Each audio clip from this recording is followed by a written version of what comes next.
Hoje vamos falar sobre a caminhada de Jesus, dos seus milagres, sua prisão e morte até sua ressurreição. Jesus de Nazaré percorria a Galiléia e a Judéia, pregando uma mensagem de amor, perdão e justiça. Seus ensinamentos e milagres atraíam multidões, mas também geravam inveja e desconfiança entre as autoridades religiosas. A missão de Jesus começa com seu batismo. Jesus, aos 30 anos, busca ser batizado por João Batista no Rio Jordão. O batismo representa obediência à vontade de Deus Pai, morte para a vida antiga e início de uma nova vida, identificação com a humanidade pecadora e a necessidade de redenção. Durante o batismo, o Espírito Santo desce sobre Jesus em forma de pomba. Confirmando sua filiação divina e ungindo-o para sua missão, uma voz poderosa do céu proclama: "Este é o meu Filho amado, em quem tenho grande satisfação." Mateus 3,17. Após o batismo, Jesus passa 40 dias no deserto jejuando e em oração, buscando orientação divina para sua missão. Durante esse período, Jesus é tentado por Satanás em 3 ocasiões: transformar pedras em pães para saciar sua fome, subir ao pináculo do templo e se lançar, desafiando a proteção divina, adorar Satanás em troca de todos os reinos da terra. Jesus resiste bravamente a cada tentação, citando versículos da lei de Moisés e demonstrando total confiança em Deus Pai. Jesus inicia sua missão pública na Galiléia, chamando seus primeiros discípulos, Simão Pedro, André, Tiago e João, irmãos pescadores. Deixando tudo para trás, os discípulos respondem ao chamado de Jesus, deixando suas redes e seguindo em sua jornada. Jesus inicia a pregação do Evangelho do Reino de Deus, anunciando a salvação e a transformação da vida. Jesus pronuncia o Sermão da Montanha, ensinando sobre as características dos bem-aventurados e a verdadeira felicidade, sal da terra e luz do mundo, o papel dos cristãos na sociedade, lei e justiça, a importância de uma vida íntegra e justa. Oração do Pai Nosso, um modelo de oração autêntica e confiança em Deus. O Sermão da Montanha é considerado um dos ensinamentos mais importantes de Jesus, influenciando profundamente a ética e a moral cristã. Em Cafarnaum, Jesus realiza seu primeiro milagre público. Um homem possuído por um demônio que o atormentava e gritava em voz alta causa perturbação na sinagoga durante o ensino de Jesus. Com autoridade e palavra de poder, Jesus ordena ao demônio que saia do homem. O demônio sai. Com grande clamor, reconhecendo a autoridade de Jesus, o homem fica livre da possessão, calmo em seu perfeito juízo. A cura do endemoniado demonstra o poder de Jesus sobre as forças demoníacas. É um sinal da chegada do reino de Deus e da vitória sobre o mal. Representa a libertação da humanidade da escravidão do pecado e da doença. Perto do mar da Galiléia, a multidão está faminta. Após seguir Jesus por longo tempo, Jesus demonstra compaixão e decide alimentar a multidão. Os discípulos se preocupam com a falta de comida para a multidão. André oferece 5 pães e 2 peixes que havia levado consigo. Jesus abençoa os pães e os peixes e pede aos discípulos que os distribuam entre as pessoas. A multidão se senta em grupos de 150. Os discípulos recolhem 12 cestos cheios de sobras. A multiplicação dos pães e dos peixes demonstra o poder de Jesus sobre a natureza.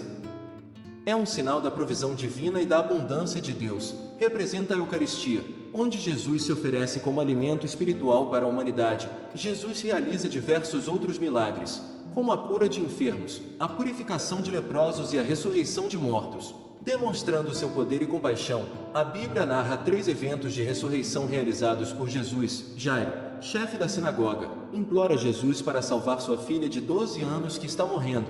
No caminho para a casa de Jairo, a menina morre. Jesus chega a casa e, com autoridade, ordena que a menina se levante. Ela volta à vida e Jesus a entrega de volta ao seu pai. Um cortejo fúnebre se aproxima da cidade de Naim com o corpo de um jovem. A mãe do jovem, viúva, acompanha o cortejo com grande sofrimento. Jesus, comovido pela dor da mãe, toca o caixão e ordena que o jovem se levante. O jovem se senta e começa a falar. A multidão fica maravilhada e glorifica a Deus. Lázaro, amigo de Jesus, está gravemente enfermo. As irmãs de Lázaro enviam uma mensagem a Jesus pedindo que ele venha. Jesus demora 2 dias para chegar, pois sabe que a morte de Lázaro servirá para a glória de Deus. Ao chegar, encontra Lázaro morto há 4 dias. Jesus chora pela morte de Lázaro e demonstra profunda emoção. Diante do túmulo, Jesus clama em voz alta: Lázaro, sai para fora. Lázaro sai vivo do túmulo, envolto em faixas mortuárias. Este evento é considerado um dos maiores milagres de Jesus e causa grande impacto na multidão. Os eventos de ressurreição realizados por Jesus demonstram seu poder sobre a morte e a vida, e servem como sinais da salvação que ele oferece à humanidade. Durante a Páscoa judaica, o Templo de Jerusalém era considerado um lugar sagrado, mas também era usado para comércio e atividades lucrativas. Jesus entra no templo e encontra pessoas vendendo animais para sacrifícios e cambistas trocando moedas estrangeiras por moedas judaicas, com autoridade e indignação. Jesus vira as mesas dos cambistas e derruba as cadeiras dos vendedores de pombas. Expulsa os animais do templo, usando chicotes de cordas. Diz aos que estavam no templo: minha casa será chamada casa de oração, mas vós a tendes tornado em covil de ladrões. Mateus 21:13. As multidão ficam admiradas com a atitude ousada de Jesus. Alguns líderes religiosos questionam a autoridade de Jesus para agir dessa maneira. A ação de Jesus gerou grande controvérsia entre os líderes religiosos. Aumentou a hostilidade contra Jesus e contribuiu para sua condenação à morte. Durante a ceia, Jesus declarou que um dos seus discípulos o trairia. Ele disse: em verdade vos digo que um de vós me há de trair. Mateus 26:21. Isso causou grande consternação entre os discípulos, que começaram a questionar se eram eles mesmos o traidor.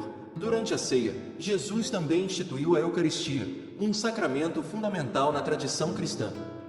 Ele tomou o pão, o abençoou, partiu e deu aos discípulos, dizendo: tomai, comei, isto é o meu corpo. Ele também tomou um cálice de vinho, deu graças e ofereceu aos discípulos, dizendo: bebei dele todos, porque isto é o meu sangue, o sangue do novo pacto, que é derramado por muitos, para a remissão dos pecados. Durante a ceia, Jesus identificou explicitamente Judas como traidor, dizendo: o que vai trair-me está comigo à mesa. Lucas 22:21.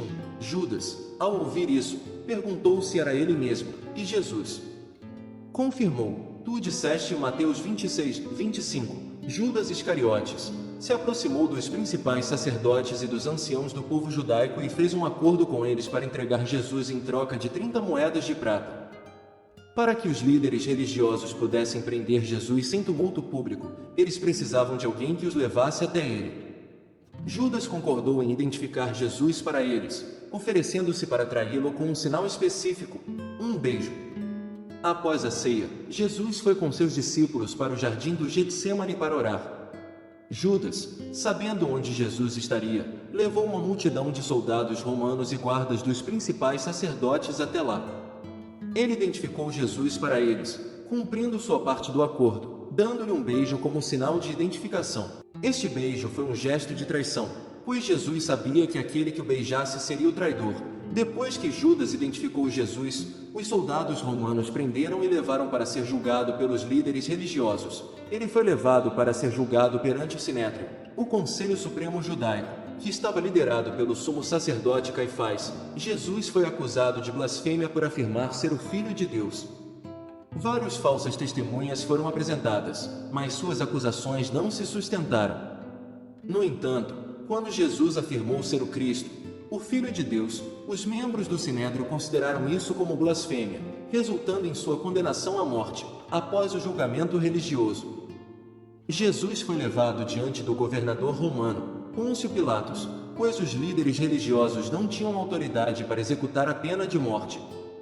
Pilatos era responsável por manter a ordem na província romana da Judéia. Pilatos interrogou Jesus, perguntando se ele era o rei dos judeus, uma acusação que poderia ser interpretada como uma ameaça ao domínio romano na região. Jesus respondeu que seu reino não era deste mundo. Pilatos, após questionar Jesus e não encontrar culpa nele, tentou libertá-lo, mas a multidão instigada pelos líderes religiosos exigiu sua crucificação. Diante da pressão da multidão, Pilatos cedeu e sentenciou Jesus à crucificação. Ele foi brutalmente açoitado e então levado ao Calvário, Gólgota, onde foi crucificado entre dois criminosos. Após ser sentenciado à crucificação por Pôncio Pilatos, Jesus foi levado para ser crucificado. Ele foi forçado a carregar sua própria cruz até o local da crucificação, um lugar conhecido como Calvário ou Gólgota. Antes de chegar ao local da crucificação, Jesus foi brutalmente açoitado pelos soldados romanos. Esse castigo envolvia chicotadas com um instrumento chamado flagrum, que tinha múltiplos chicotes com pedaços de metal ou ossos na ponta. Isso causava ferimentos profundos e muita dor. Jesus, já enfraquecido pela flagelação, continuou sua caminhada até o Calvário, enquanto a multidão o insultava e zombava dele. A cruz que ele carregava era colocada sobre seus ombros ou arrastada pelo chão, aumentando sua angústia física. Devido ao estado debilitado de Jesus, os soldados romanos recrutaram um homem chamado Simão de Cirene para ajudar a carregar a cruz de Jesus até o Gólgota. Durante sua caminhada, Jesus encontrou algumas mulheres que lamentavam sua situação. Ele as instruiu a não chorar por ele, mas por si mesmas e por seus filhos, profetizando sobre a tragédia iminente que viria sobre Jerusalém. Após ser pregado na cruz no Calvário, Jesus passou horas sofrendo uma agonia terrível. Ele foi crucificado entre dois criminosos, e enquanto estava na cruz, enfrentou zombarias e insultos da multidão. Durante sua crucificação, Jesus proferiu várias frases, que são conhecidas como as 7 últimas palavras.